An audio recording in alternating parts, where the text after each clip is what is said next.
Hello my dear students, welcome back to my channel. तो हमने last video में अपने चैप्टर 1 का पार्ट 1 खत्म किया था। आज की वीडियो में चैप्टर 1 का पार्ट 2 स्टार्ट करने वाली हूँ।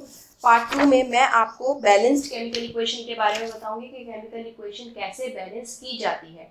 अगर किसी स्टूडेंट ने पार्ट 1 नहीं देखा है तो मैंने कार्ड में लिंक दिया है, उसमें जाकर क्लिक करें और उसका पहला पार्ट ज़रूर देखें, क्योंकि जब तक पहला पार्ट नहीं देखेंगे दूसरा समझ में नहीं आएगा।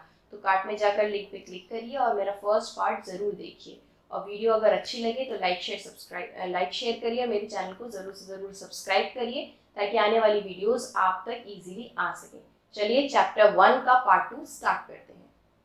चलिए अब हम चैप्टर 1 के पार्ट 2 को आगे कंटिन्यू करते हैं, पढ़ते हैं। पार्ट 1 में मैंने आपको बताया था कैसी केमिकल इक्वेशन होती है, क्या होती है और कैसे हम उसको लिखते हैं। जो पार्ट 1 जिन्होंने नहीं देखा है वो जाकर पहले लिंक में जाकर क्लिक करें, कार्ट में लिंक दिया है, और पार्ट 1 ज़रूर देखें, नहीं तो आपको आगे का पार्ट समझ नहीं आएगा। बैलेंस्ड केमिकल इक्वेशन हम शुरू करते हैं सेकंड पार्ट का फर्स्ट टॉपिक। केमिकल इक्वेशन को हम बैलेंस कैसे करते हैं, ठीक है। अभी हमने ऊपर पढ़ा कि अगर दोनों प्रोडक्ट और जो रिएक्टेंट्स होते हैं अगर उसमें एटम बराबर हैं तो ही बैलेंस मानी जाती है, नहीं तो स्केलेटन मानी जाती है। Recall the law of conservation of mass that you studied in class 9th। Class 9th में एक लॉ पढ़ा है आपने, law of conservation of mass. क्या बताता है वो लॉ? वो बताता है मास can neither be created nor destroyed in a chemical reaction. जब भी कोई केमिकल रिएक्शन बनती है तो उसमें जो मास होता है, मतलब किसी भी एटम्स जो होते हैं कंपाउंड के, वो ना तो टूट सकते हैं और ना ही वो डिस्ट्रॉय हो सकते हैं। मतलब हम लोग ना उन्हें बना सकते हैं और ना ही हम उन्हें डिस्ट्रॉय कर सकते हैं। That is, the total mass of element present in the products of a chemical reaction has to be equal to total mass of element present in reactions। मतलब जो मास रिएक्टेंट में है प्रेजेंट वही प्रोडक्ट में होगा, ना तो रिएक्टेंट में कम होगा ना ज्यादा, ना प्रोडक्ट में कम होगा ना ज्यादा, बराबर बराबर दोनों तरफ ही रहता है। In other words, the number of atoms of each element remain the same। Number of atoms भी दोनों तरफ सेम रहते हैं। Before and after chemical reaction, chemical reaction से पहले और बाद में भी, ठीक है। Hence we need to balance skeletal chemical equation in the chemical equation 1.2 balanced. मतलब हमें अब जो है केमिकल इक्वेशन को बैलेंस करना है, हमें बैलेंस करने की जरूरत है। यानी जो स्केलेटल केमिकल इक्वेशन अधूरी बनी हुई है हमारी केमिकल इक्वेशन, उसको हमें जरूरत है। यानी 1.2 जो हमारी इक्वेशन बनी थी, क्या वो बैलेंस्ड थी? नहीं थी, वो अभी स्केलेटल थी। तो उसको कैसे बैलेंस कर सकते हैं, ठीक है। चलो देखिए एक एग्जांपल है। 1.3 एक एक्टिविटी थी हमारी यहाँ पर कहीं पे, ये इसमें जिंक ग्रेन्यूल्स को हाइड्रोक्लोरिक या सल्फ्यूरिक एसिड में डाला था। तो हम लिख लेते हैं जिंक को हमने सल्फ्यूरिक एसिड में डाल दिया। तो हमने ये वर्ड में लिख रहे हैं हम पहले, ठीक है। तो क्या बना? जिंक सल्फेट बन गया और हाइड्रोजन गैस निकल गई। हाइड्रोजन गैस क्या हुआ? रिलीज हो गई। अब इक्वेशन को अब हम उसकी केमिकल इक्वेशन यानी सिंबल्स में लिखते हैं। Zn का है, जिंक का है Zn, सल्फ्यूरिक एसिड को हम लिखते हैं H2SO4, क्योंकि सल्फ्यूरिक एसिड में हाइड्रोजन, सल्फर और ऑक्सीजन तीनों मिले हुए होते हैं, ठीक है। इनका कॉम्बिनेशन है H2SO4। अब एरो, क्योंकि हमारी केमिकल इक्वेशन बन रही है, ठीक है, केमिकल रिएक्शन हो रहा है। इन दोनों को जब हमने मिक्स किया तो बना जिंक सल्फेट। जिंक सल्फेट का फॉर्मूला होता है ZnSO4। हम इसको ऐसे ही लिखेंगे ZnSO4। इसमें जिंक, सल्फर और ऑक्सीजन होता है, और हाइड्रोजन हमारी क्या हो गई? रिलीज हो गई, हाइड्रोजन हमारी निकल गई। अब ये तो बन गया केमिकल इक्वेशन, ठीक है। अब आप देखिए क्या ये बैलेंस है? बैलेंस करने के लिए हम एक इस तरह से टेब्यूलर फॉर्म बना लेंगे, ठीक है। एलिमेंट लिखिए क्या क्या है। जिंक है, हाइड्रोजन है, सल्फर है और ऑक्सीजन है। और कोई दिख रहा है इसमें? नहीं दिख रहा है। तो जिंक देखिए, पहले हम लेफ्ट हैंड साइड के प्रोडक्ट्स ये देखते हैं, लेफ्ट हैंड साइड के एटम्स देखते हैं। जिंक में कितने एटम्स हैं? एक ही है, क्योंकि यहाँ पर ना तो 1 लिखा है या यहाँ पर कुछ लिखा है, कुछ नहीं लिखा है, अकेला जिंक लिखा है, तो हम 1 लिख लेते हैं। हाइड्रोजन के कितने हैं यहाँ पर? 2। हाइड्रोजन के नीचे क्या लिखा है? 2, यानी यहाँ पे ये एटम रिप्रेजेंट कर रहा है, यानी हाइड्रोजन के पास 2 है। सल्फर के पास कितने एटम्स हैं? कुछ भी नहीं है, यानी 1 है। ऑक्सीजन के पास कितने हैं? 4। सेम एज आ जाते हैं अब हम प्रोडक्ट पर यानी RHS पर। जिंक के पास कितने हैं? 1 है जिंक के पास भी यहाँ पर। सल्फर के पास हाइड्रोजन के पास कितने हैं? सेकंड क्या है? हाइड्रोजन के पास कितने हैं? 2 लिख दिया। सल्फर के पास कितने हैं? 1 लिख दिया। और ऑक्सीजन के पास कितने हैं? 4 लिख दिया। अब देखिए दोनों तरफ, इधर भी 1 है, इधर भी 1 है, 2 है, 1 है, 1 है, 4 है, 4 है। तो यानी क्या हुआ? इधर भी हमारे पास जितने हैं उतने ही लेफ्ट हैंड साइड पर है, राइट हैंड साइड पर है, तो जब हमारे पास दोनों इक्वेशन में left hand side right hand side में एटम्स बराबर होते हैं तो इस इक्वेशन को हम क्या कहते हैं, balanced equation. Add the number of atoms as the number of atoms of each element is the same on both sides of the arrow. That is called balanced equation. चलो अब एक और एग्जांपल लेते हैं. Fe यानी ferrous, इसको हम iron भी बोलते हैं. Fe जो है उसको हम या तो बोलते हैं फेरस या फिर आयरन. आयरन का जो वो होता है सिंबल वो फेरस होता है. फेरस को हम वाटर में मिलाते हैं H2O में, जो हमें फेरिक ऑक्साइड बना देता है Fe3O4. ये बोलते हैं हम इसको फेरिक ऑक्साइड. ठीक है, और हाइड्रोजन रिलीज कर देता है. अब इसको हमें बैलेंस करना है. Step 1 to balanced equation. सबसे पहले सारे एटम जो कंपाउंड्स हैं हमारे फॉर्मूला है उनकी चारों तरफ बॉक्सेस बना लिया जाए. जैसे ये बॉक्सेस बन रहे हैं, इसमें कोई छिड़खानी नहीं होगी कि एटम निकाल दिया या ऐड कर दिया, कुछ नहीं. जैसा है वैसे ही बॉक्स बना दो. या ऐसा मत कर देना कि हाइड्रोजन को अलग कर दिया ऑक्सीजन को अलग कर दिया. नहीं, H2O एक है तो एक ही बनाओ, फेरिक एसिड ऑक्साइड एक है तो एक ही बनाइए. ये बना दिया. स्टेप 2 में एक इस तरह का टेबुलर फॉर्म बनाया. मैंने पिछली उसमें पहले बताया है कि एटम्स एलिमेंट लिखे Fe, H और O, यही तो है. लेफ्ट हैंड साइड को चेक कर देते हैं. Fe के पास कितना है इधर लेफ्ट हैंड साइड में 1, हमने 1 लिख दिया. हाइड्रोजन के पास कितना है 2, हमने 2 लिख दिया. ऑक्सीजन के पास कितने एटम है 1, हमने 1 लिख दिया.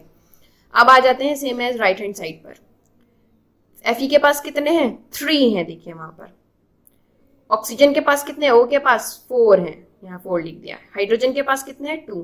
अब आप जरा दोनों तरफ नोटिस करिए कि सब बराबर है, नहीं है. थर्ड स्टेप में आते हैं. It is often convenient to start balancing with a compound that contain the maximum number of atoms. अब हम इसमें देखेंगे सबसे ज्यादा किसके पास एटम्स हैं. इस लंबे वाले के पास दिख रहे हैं हमें Fe3O4, यानी 4, 5, 6, 7 एटम्स दिख रहे हैं इसमें दोनों के पास मिलकर. ठीक है, चाहे वो प्रोडक्ट में हो चाहे वो रिएक्टेंट में हो, हमें सबसे पहले ये चूज करना है कि सबसे ज्यादा एटम्स किसके पास हैं इसमें, राइट हैंड साइड में है या लेफ्ट हैंड साइड में. हमने उठा लिया ये वाला Fe3O4 उठा लिया हमने सबसे पहले. ठीक है, अब Fe3O4 की एक टेबुलर फॉर्म बनाई. इनिशियल अभी हमारे पास क्या मौजूद है. ठीक है, there are 4 oxygen atoms on RHS and only 1 in LHS. ठीक, H2O लेफ्ट हैंड साइड का भी उठाया और राइट हैंड साइड का भी उठाया. ठीक है, रिएक्टेंट में सबसे बड़ा है H2O और प्रोडक्ट में सबसे बड़ा है Fe3O4. ठीक है, अब आप यहाँ देखिए हाइड्रोजन के यहाँ पर ऑक्सीजन के यहाँ पर एटम कितने प्रेजेंट है, एक ही तो है. ठीक है, यहाँ 1 लिख दिया. हम हाइड्रोजन को नहीं गिन रहे क्योंकि इसमें हाइड्रोजन नहीं है, इसमें कॉमन क्या है ऑक्सीजन है. इसमें देखिए ऑक्सीजन कितने हैं 4, तो हमने यहाँ 4 लिख दिया. ठीक, अब हमें क्या करना है, इधर वाला बराबर बराबर बनाना है, यानी यहाँ के ऑक्सीजन और यहाँ के ऑक्सीजन दोनों सेम होने चाहिए. तो हम क्या करेंगे, हम जब भी देखते हैं कि कुछ भी चीज अगर कम होती है तो बढ़ाने के लिए हम उसमें मल्टीप्लाई कर देते हैं. ठीक है, तो ये तो 4 है, इसमें तो हम मल्टीप्लाई नहीं कर सकते, इसमें कर सकते हैं. तो हम ऐसा क्या करें 1 में मल्टीप्लाई जो ऑक्सीजन 4 बन जाए. तो हम 4 को मल्टीप्लाई कर देंगे, तो यहाँ पर भी 4 हो गया और यहाँ पर भी 4 हो गया. To equalize the number of atom it must be remembered that we cannot alter the formula of the compounds or element involved in the reactions. For example, to balance oxygen atoms, we can put coefficient 4 as यहाँ पर. चलिए देखते हैं, जब भी हम किसी भी एटम या नंबर ऑफ एटम्स को बैलेंस करते हैं तो हमें कभी भी किसी फॉर्मूले में जो अपने बाहर से जब आप एटम्स दे रहे हो तो उसको हमेशा आपको यहाँ लिखना है, यानी उसको हमेशा आपको पहले लिखना है, कभी भी बाद में नहीं लिखना है. कोई भी फॉर्मूले में जब भी आप बाहर से एटम प्रोवाइड करवाते हैं तो उन एटम्स को कभी भी आप यहाँ नोट नहीं करते, यहाँ पहले से होता है. ठीक है, आप जब भी देंगे तो आप उसको हमेशा स्टार्टिंग में ही रखेंगे किसी भी कंपाउंड या फॉर्मूले के. ठीक, जैसे हमने यहाँ लिखा, अगर हमें हाइड्रोजन में 4 चाहिए तो हम हाइड्रोजन में 4 कभी भी मतलब ऑक्सीजन में 4 कभी भी यहाँ नहीं लगाएंगे, हम लगाएंगे यहाँ, यानी 4H2O. ठीक है, ऐसे या ऐसे नहीं करना है. Now the partly balanced equation becomes, अब क्या है, हमने ये वाला इक्वेशन बैलेंस कर ली. ठीक, अब हमारे पास एक अधूरी सी थोड़ी सी बन गई equation. Fe plus 4H2O plus Fe3O4 plus H2O। अभी भी ये इक्वेशन जो है वो इनकम्प्लीट है, मतलब थोड़ी सी बैलेंस हुई है। तो हम स्टेप 4 पर आते हैं। अब इनमें से हम चेक करते हैं Fe और hydrogen atoms are still not balanced. कौन सी चीजें बैलेंस नहीं है? हाइड्रोजन के एटम्स बैलेंस नहीं है और फेरस के एटम्स बैलेंस नहीं है। क्यों? क्योंकि फेरस के यहाँ 1 है और यहाँ पर कितना है? 3 है। और हाइड्रोजन के कितने हैं? 4 × 2। जब भी कोई चीज यहाँ लिखते हो ना, उसको यहाँ से हमेशा मल्टीप्लाई ही किया जाता है, कुछ नहीं, ना ऐड ना डिवाइड ना माइनस, यहाँ हमेशा क्या करते हैं? मल्टीप्लाई। तो 4 × 2 कितना हुआ? 8।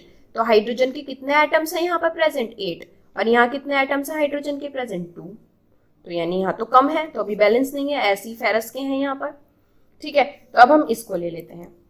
रिएक्टेंट में क्या कम है? H2O और प्रोडक्ट में H2 2 ही है। चलिए देखते हैं।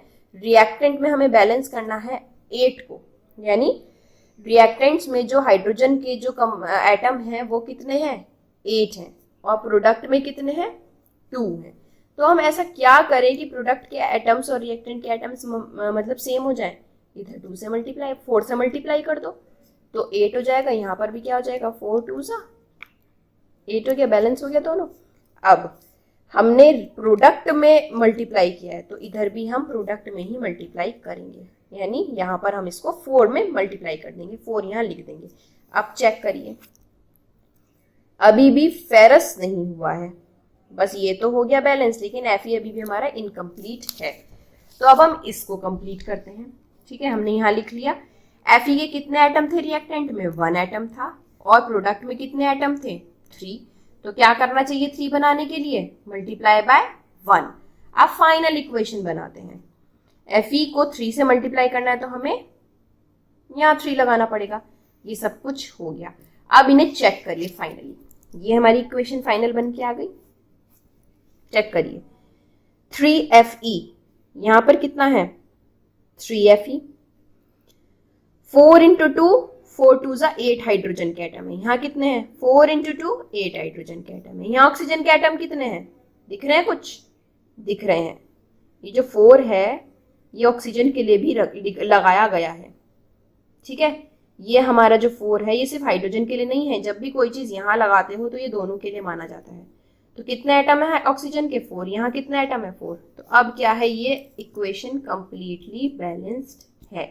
ठीक, the number of atoms of element on both side equation 1.9 are equal. This equation is now balanced. ये बैलेंस हो गई। This method of balancing chemical equation is known as hit and trial method, as we make trials to balance the equation by using the smallest whole number coefficient. ये जो तरीका हमने अपनाया है equation balance करने का, इसको हम बोलते हैं हिट एंड ट्रायल मेथड। ठीक है, तो ये क्या है हमारा? Hit and trial method to balance any equation in the smallest whole number. ठीक, नाउ 7th स्टेप पर आते हैं। Write symbol of physical states. अभी तक हमने सिर्फ और सिर्फ ये इक्वेशन बैलेंस करी है, फाइनल इक्वेशन बनाई है। अभी हमें ये नहीं पता कि इसकी स्टेट क्या है, मतलब फेरस, हाइड्रोजन, ऑक्सीजन ये किन स्टेट में एग्जिस्ट करते हैं। तुम्हें पता है स्टेट्स क्या? स्टेट्स की बता रही हूं मैं इसलिए कि ये सॉलिड में है, लिक्विड में है या गैसियस स्टेट में है। अभी हमें कुछ नहीं पता है तो हम अभी क्या लिखेंगे? इसमें सिंबल्स लिखेंगे इनके फिजिकल स्टेट की, किस स्टेट में प्रेजेंट है। Carefully examine the above balanced equation. बहुत ध्यान से देखिए इस बैलेंस्ड इक्वेशन को। Does this equation tell us anything about physical state of each reactant and product? क्या बता सकते हो कि ये Fe या H2 या Fe3O4 या H2O किन किन फॉर्म में है? लिक्विड में है, गैस में है, सॉलिड में है? बता सकते हो आप? नहीं। No information is given in this equation before their physical about their physical state. Physical state के बारे में कोई इन्फॉर्मेशन यहाँ पर नहीं दी गई है। To make a chemical equation more informative, इस इक्वेशन को और अच्छा बनाने के लिए, इन्फॉर्मेशन देने के लिए, इन्फॉर्मेटिव बनाने के लिए इनकी फिजिकल स्टेट को लिखा जाता है रिएक्टेंट्स और प्रोडक्ट्स में। हम इनको केमिकल इक्वेशन के फॉर्मूले के नीचे मेंशन करते हैं, यानी यहाँ देखो नीचे मेंशन कर रखा है इसके ब्रैकेट के साथ। ठीक है, the gaseous, liquid, aqueous and solid state. Aqueous पानी के लिए यूज किया जाता है, लिक्विड भी यूज किया जाता है, लेकिन लिक्विड जो है वो सिर्फ किसी भी लिक्विड के लिए यूज किया जा सकता है, एक्वस सिर्फ वाटर के लिए यूज किया जाता है यहाँ पर। Solid states of reactant and products are represented by notations G, L, AQ and S। इनकी ये शॉर्ट फॉर्म यानी नोटेशंस कहलाई जाती हैं, gaseous, liquid, aqueous and solid. ठीक है, ये स्टेट है फिजिकल स्टेट।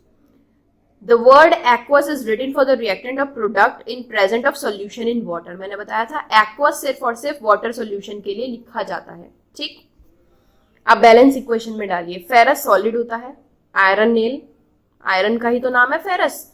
ठीक है, तो ये क्या है, सॉलिड में पाया जाता है।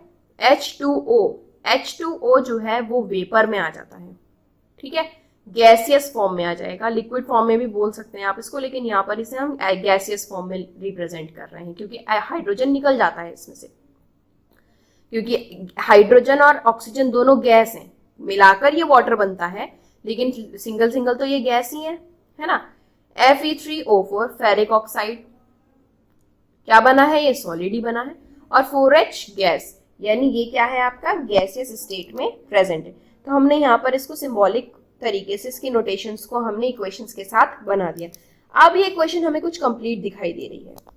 Note that the symbol gas is used in H2O to indicate that it's reaction water is used in the form of steam. मैंने बताया ये पानी है, लेकिन ये गैस या वेपर या स्टीम के फॉर्म में है, बताया ना, स्टीम के फॉर्म में है। ये है तो वाटर ही, इसलिए हमने इसमें लिक्विड नहीं लिखा है क्योंकि ये स्टीम के फॉर्म में आ रही है। ठीक है, Usually, physical state are not included in the chemical equation unless it is necessary to specify them. Usually जो है हम physical state को नहीं लिखते हैं, अगर ज़रूरत होती है तभी हम इसको जो है स्पेसिफाई करते हैं, तभी हम इसको देते हैं, नहीं तो हम इस ऐसी ही इक्वेशन जैसी ये लिखी हुई है हम ऐसी ही दे देते हैं। ठीक है, ये भी समझ में आ जाती है। Sometimes the reaction conditions such as temperature, pressure, catalyst, etc. for the reaction are indicated above or below the arrow of the equation। अब ये बेचारा एरो भी तो खाली रह गया है, इस एरो को भी फिल करना है। इस एरो के ऊपर हम हमेशा वो लिखते हैं अगर हम किसी भी रिएक्शन को टेम्परेचर के प्रेजेंट में चेंज कर रहे हैं, उस पर हम प्रेशर दे रहे हैं, उस पर हम किसी कैटलिस्ट का इस्तेमाल कर रहे हैं। ठीक है, तब हम उस चीज को यहाँ एरो के ऊपर लिखते हैं कि इसकी प्रेजेंस में ये इक्वेशन हो रही है, इसलिए चेंज हो गया है इक्वेशन। जैसे CO+2H2 को अगर हम 340 एटमॉस्फेरिक प्रेशर पे रखते हैं तो वो ये CH3OH बन जाता है। ठीक है, जैसे एक और एग्जांपल है, 6CO2 के साथ हम 12H2O को मिलाते हैं, प्रेजेंस में सनलाइट होगी और क्लोरोफिल होगा, ऊपर नीचे भी लिख सकते हैं हम, यानी क्लोरोफिल की प्रेजेंट में और सनलाइट की प्रेजेंस में अगर हम इसको रिएक्ट कराते हैं दोनों को तो ग्लूकोज बनता है, C6H12O6, 6O2 यानी ऑक्सीजन निकल जाती है, हाइड्रोजन भी निकल जाती है, H2O लिक्विड की फॉर्म में, पानी की फॉर्म में बाहर आ जाता है, ये भी एक्वस के फॉर्म में बाहर आ जाती है। ठीक है, तो यहाँ पर हम वो चीजें लिखते हैं जिनकी प्रेजेंस में ये रिएक्शंस हो रही हैं, temperature, pressure, catalyst, sunlight, chlorophyll, atmospheric pressure, heat को हम ये ऐसे भी लिख देते हैं, हीट का वो सिंबल नहीं होता, ये फ्लेम ऐसे करके फ्लेम बनती है। ठीक है, using these steps can you balance equation 1.2 given in the text earlier. 1.2 equation ये है, इसी को देखते हुए हम 1.2 को भी बैलेंस कर सकते हैं। कैसे कर सकते हैं, कर लीजिए, करिए। Mg+O2 gives MgO। अब यहाँ तो O है, तो फिर कैसे बैलेंस किया जाए, यहाँ पर 2 लगा दिया, ऊपर देखा आपने। ठीक है, अब यहाँ 2 लगा दिया तो अभी भी बैलेंस नहीं है, तो यहाँ पर भी 2 लगा दिया। ये इक्वेशन पूरी तरह से आपकी बैलेंस हो गई। आप जब बैलेंस करेंगे तो ये सारे फॉर्मूले आप पहले लगाएंगे, उसके बाद बैलेंस करेंगे। मैंने डायरेक्टली करके दिखा दिया है आपको। ठीक है, तो चैप्टर 1 का पार्ट 2 खत्म हो जाता है। पार्ट 2 के क्वेश्चंस हैं कुछ, पार्ट 1 का भी है इसमें क्वेश्चंस। ठीक है, तो क्वेश्चंस शुरू करते हैं। Why should a magnesium ribbon be cleaned before burning in air? First part में मैंने समझाया था मैग्नीशियम रिबन को बर्न करते हैं तभी जलाते हैं, वो क्लीन करते हैं उसके बाद जलाते हैं तो मैग्नीशियम ऑक्साइड निकलता है। तो क्लीन क्यों करते हैं? देखिए, मैग्नीशियम रिबन जो है कोई ज़रूरी नहीं है कि वो मैग्नीशियम रिबन क्लीन हो, उसके ऊपर कोई और भी सब्सटेंस चिपका हो सकता है। अगर हम बिना साफ करे मैग्नीशियम रिबन को जलाएंगे तो जो भी, अगर जब हम जलाएंगे तो ऑक्सीजन की प्रेजेंस में आएगा मैग्नीशियम रिबन, तो कोई और रिएक्शन होने का डर रह सकता है या कुछ और गलत चीज होने का डर रह सकता है। इसीलिए हमें सबसे पहले मैग्नीशियम रिबन को साफ करना पड़ता है, ताकि हवा के कांटेक्ट में या ऑक्सीजन के कांटेक्ट में जब मैग्नीशियम रिबन आए तो सिर्फ मैग्नीशियम ऑक्साइड बनाए, कोई और सब्सटेंस ना बनाए। ठीक है। Write the balanced equation of the following. Hydrogen chlorine hydrogen chloride, balanced equation बनानी है। H plus C L, hydrogen plus chlorine, HCl बन गया, हाइड्रोजन क्लोराइड बन गया। ये शॉर्ट फॉर्म है, हाइड्रोजन को H लिखते हैं, क्लोरीन को Cl लिखते हैं, हाइड्रोजन क्लोराइड को HCl लिखते हैं। ठीक है। Second, barium chloride aluminium sulphate, barium sulphate plus aluminium chloride. मैंने आपको बताया था, देखो प्लस सिर्फ रिएक्टेंट में ही नहीं लगता, प्रोडक्ट में भी लगता है। देखो दो आ गए यहाँ पर, barium sulphate plus aluminium chloride. ठीक, तो यानी रिएक्टेंट प्रोडक्ट में भी प्लस का साइन इस्तेमाल कर सकते हैं।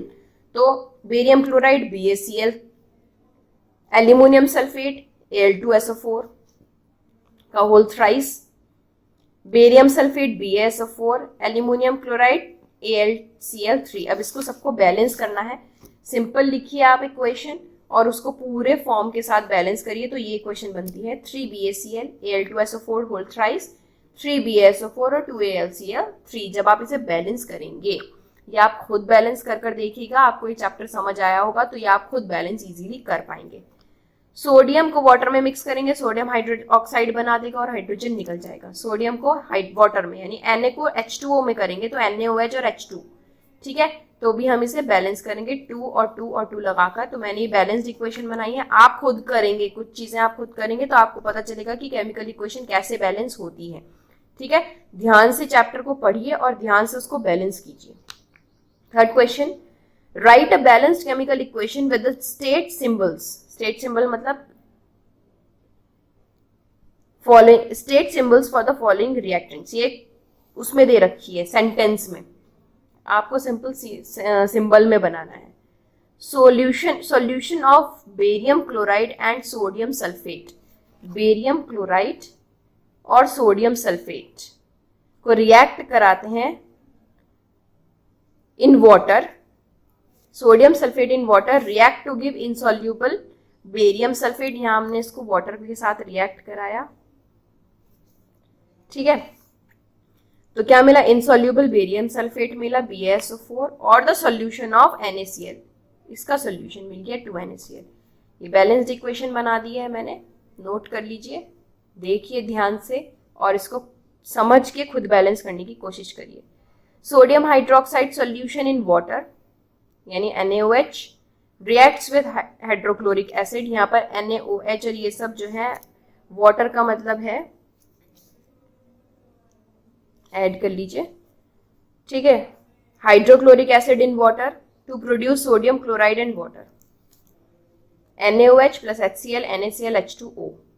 ये आपकी बैलेंस्ड इक्वेशन है, आप अपनी बैलेंस्ड इक्वेशन बनाइए, खुद नोट करिए। ठीक, और जो भी प्रॉब्लम है वो आप मुझे इस जो ये आप पढ़ लेंगे चैप्टर पार्ट 2, उसके बाद कमेंट सेक्शन में कमेंट कर कर मुझे बताइए। जो भी प्रॉब्लम होगी नोट कर लीजिएगा, कमेंट सेक्शन में बता दीजिएगा। और पार्ट 3 जब आएगा इसका, तो उसके लिए मेरी नेक्स्ट वीडियो को ज़रूर देखिएगा। तो यहाँ चैप्टर नंबर 1 का पार्ट 2 खत्म हो गया है, हमारा फिनिश कर दिया है। अगर आपको कुछ भी चीज़ समझ में नहीं आई है तो आप प्लीज़ मुझे बताएं कमेंट में। क्वेश्चंस अगर हैं कोई तो मुझे कमेंट सेक्शन में कमेंट करके बताएं। और जो अगर वीडियो अच्छी लगी हो तो लाइक करें, शेयर करें, चैनल को ज़रूर से ज़रूर सब्सक्राइब करें ताकि मेरी आने वाली वीडियोस आप तक जल्द से जल्द आ जाए। और जिसने पार्ट 1 नहीं देखा है तो प्लीज़ वो पार्ट 1 ज़रूर देखें। कार्ड में लिंक है, मैंने डिस्क्रिप्शन बॉक्स में भी लिंक दिया हुआ है, तो वहाँ जाकर उस पर क्लिक करें जिसमें मेरा पार्ट 1 है, तो उस पार्ट को भी ज़रूर देखें। नेक्स्ट वीडियो के लिए, पार्ट 3 के लिए मेरी नेक्स्ट वीडियो ज़रूर देखें।